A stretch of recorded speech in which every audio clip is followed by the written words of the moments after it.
What do you think about Tezzeret, Koth? Like, Tezzeret and Koth seem like two more of the... Like, they'd probably have to be top 5, right? And Garruk Primal Hunter, maybe? I think Garruk Primal Hunter is probably 3rd for me.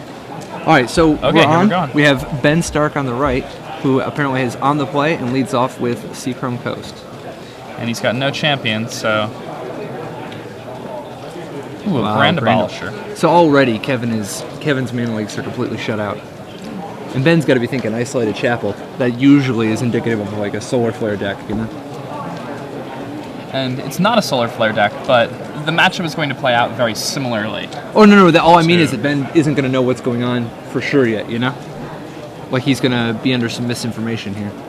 And Kevin does not have blue mana, but it's convenient for him that Ben has a Grand Abolisher in play because you don't need blue mana very much when... Crusader. Well, there he is. Let's see if he's actually... I mean, maybe he just has blue untapped. Like an untapped blue source? No, I guess he doesn't. He just doesn't have blue. He's stuck with Ponder in hand, but with only 11 blue sources in his deck. You can't really count on Ponder to fix your mana. Yeah. Oblivion Ring on the Mirror Crusader. Slowing down the beats. Now, it's a subtle play, but I actually really like Ben's play there of pushing the O-Ring off of the Mirror Crusader, establishing... Just cool, calm, collected, sends Angelic Destiny on the Grand Abolisher into the red zone. This one is going to be brutal if things don't turn around in a hurry. That's something a lot of people are very worried to cast their Angelic Destiny on something besides their Geist of Saint Trap. But Ben's a very strong player. Ben knows. It's a 4-power haste creature. Yeah, here's a 4-power haste creature. My opponent's tapped out, and when he does answer it with a Day of Judgment, as long as he doesn't have another or Victim of the Night, the Angelic Destiny comes back to his hand. No, it's a Grand Abolisher. Ben points out to him, you can't cast that on my turn. Oh my gosh, Kevin was trying to be too tricky and just waited till Ben's turn, using the classic instants are supposed to be played on my opponent's turn trap. That's gonna be very, very costly. I mean, even let's say that was a Grizzly Bears, it probably still would have been better for him to main phase it. His opponent does have blue mana in his deck. Absolutely. The danger of cool things. And there we... Wow, he even had them in... Wow, just without even missing a beat. Yeah. This is going to be really... Kevin's got to regroup psychologically, because I mean, this one's this game's done. But...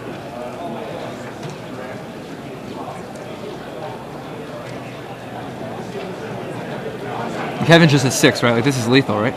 Well, he's lethal anyway. Oh, no, he's... Yeah, I was going to say, because the Abolisher's 6 anyway, but he's going to have to chump. So it's Day of Judgment or no? Or bust. Kevin's at 4 now, I believe.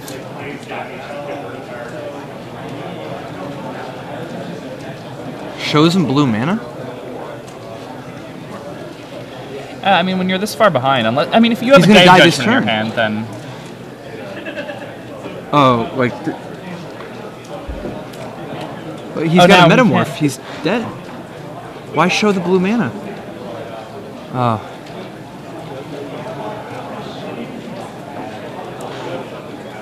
Oh, he's asking if he metamorphs the Abolisher, does it fly from the Destiny? Which it does not. It does not, no. Right. And so that's that.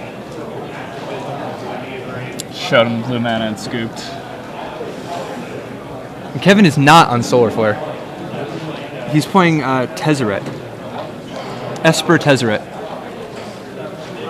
Yeah, we're just commenting. It's very deceptive. A lot of these Esper decks, a lot of the decks can look like other decks, you know. It's worth noting how disconcerting it might be to perhaps Kevin drove here this morning and here's his first round. He's not really regular bigger tournaments and he gets paired against one of the best players in the world. Absolutely. Yeah, no, I mean, nice pairings.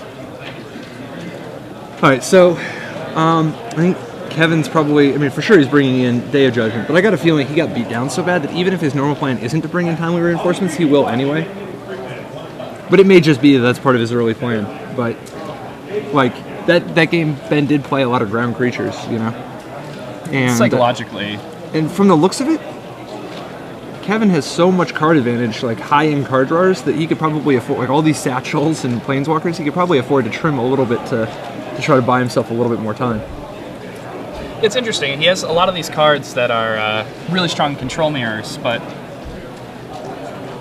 at the same time, I think he's like kind of, I mean, he's got a pretty nice. He's got some spot removal and sweepers, so being on the play is going to help too. I mean, you got to remember, it's easy for us to say all this, but Ben just went, to Abolisher into Crusader into Destiny with Counterspell backup. I mean, that's a good draw. It's a good draw, right? And Ben was on the play, and Kevin didn't have blue mana, so. I mean, it's all fun and games now, but let's see what happens when Kevin actually does have blue mana, and if he hits Ben with an early Day of Judgment, Kevin's deck is pretty interesting in that he's essentially splashing blue for the Phyrexian cost, the Phyrexian Metamorph, and then ponders and Tezzeret. In Mana League. And Mana League. He does have the Mana Leagues. But yeah, he doesn't... I mean, 11 blue sources is a little low, I think. If you're playing Ponder, I can't imagine playing less than 13 in a Ponder deck. The thing it kind of reminds me of those old Tempered Steel decks that would play Ponder and only have like 9 or 10 blue mana or whatever. Right, yeah, like the old, soft splash Ponder. I guess it's good, but... It's like when I play against Merfolk in Legacy, I never understand, like, I've played that deck when playtesting before, and I've never been able to cast a Lord of Atlantis. I think it's a fable that you could ever even cast that card. You just permanently have Wastelands and Mutavaults at all times and never have Vial? Wow. Well, I mean, you have Vial. Vial's... That was the best card in the deck. If you don't have a Vial in your hand, your deck is horribly underpowered. And that's the story of Merfolk's life.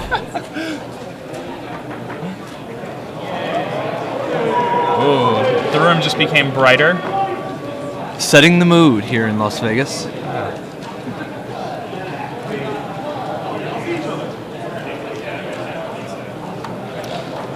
So, looking around, I'm interested to see how many other people... I mean, I wouldn't be surprised if there's a slightly higher increase of pros here in Las Vegas. A lot of people like to go to Vegas anyway, and a number of people are already here.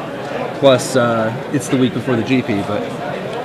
A lot of people might make a trip out of it. But some people might not want to, given how much traveling there is, in the very near future. All right, so this time Kevin will be starting. And definitely is representing blue mana out the gate this time. Ben keeping Gideon's Lawkeeper in, and presumably doesn't have any creatures on his board, and he wants to keep the beat down high enough. Yeah, I mean, especially on a draw, you really want a one-drop. Just being able to sneak it under the pressure. counter magic too. Yeah. Like he doesn't for sure know what Kevin's build is yet. He just knows that it's Esper,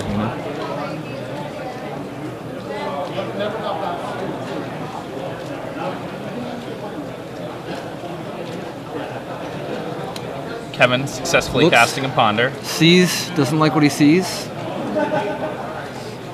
Probably looking for more mana. Yeah, notice Kevin only has 25 land in his deck, which is kind of wild with 4 Nexus and a Ghost Quarter and a 3-color deck. So I said, it's definitely very ambitious, but... And we have Grand Abolisher. Wow, Kevin boarded in Negate. He really needs to be able to stop the Abolisher to turn those Negates on. I mean, Negate's not a bad card against Ben. He's got a lot of good targets. You just have to keep the Abolisher off the table or it's dead. Oh wow, he's got Mana Leak too. This is... Did he just pass again? Yeah, he doesn't have black this time. Yeah.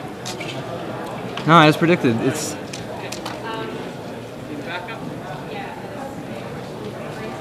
Yeah, Solar Flare and all of its variants, the mana... We always talk about how bad the mana is in Solar Flare decks, and the mana is obviously worse in this build than...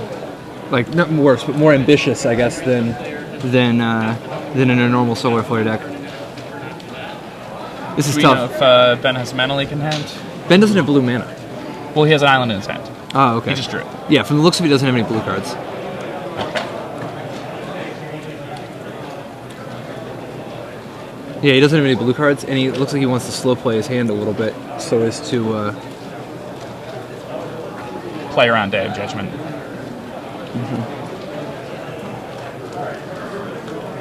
Like, he's already hitting him with a sword, you know?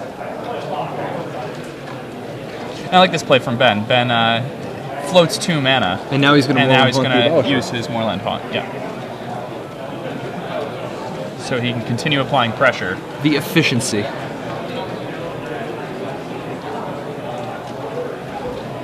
And now he may stick a Mirror Crusader and just have lethal on the table. Yeah. That's exactly what he does.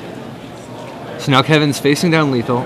You must have it. Oh, okay. Oh, so he is the mana. He is going to leak, but that does signal he does not have the day. His hand is lots and lots of counterspells. He's going to have to pass the turn again. So I definitely don't love counter magic against these white aggro decks. It's tough. Like, if you have enough spot removal, as long as you can consistently make your lane come into play untapped so that you can actually mana leak the early guys. But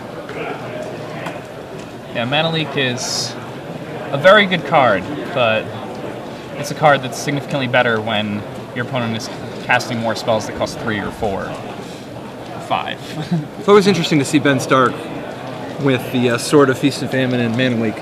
You know, obviously he was, one of the first people playing Caw-Blade at the Caw-Blade's premier tournament, taking it all the way to the end.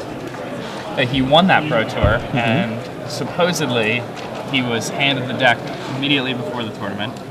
Perhaps a few days before the tournament, and he had not played any Standard.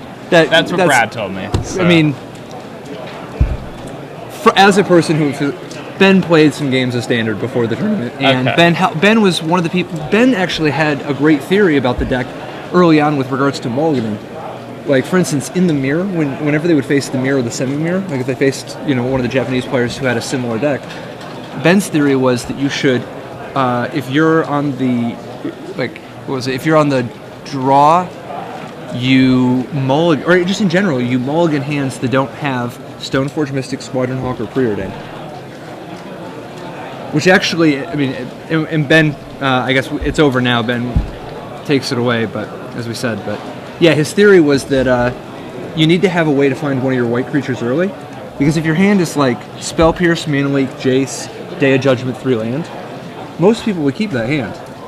But it doesn't do what you need done in the mirror at all, and his aggressive mulliganing strategy ended up really paying off for him as he beat countless mirrors on his way to taking the title. He is a master.